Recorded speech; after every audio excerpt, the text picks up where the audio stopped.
সিন্দুরমতি, এই সিন্দুরমতির বিষয়ে দুই একটু যদি দুটো বলেন, সিন্দুর আর মতি বলতে পারবেন না? আপনি পাবেন সিন্দুরমতি? একটা একটা গল্প তো আছে, জানেন কি? হ্যাঁ হ্যাঁ, ওই গল্পটা একটু বলেন তো দেখি।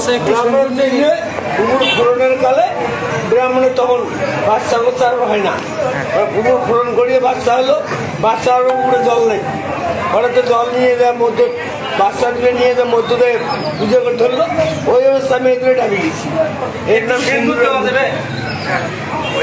মানে পুকুরটা কিভাবে হলো?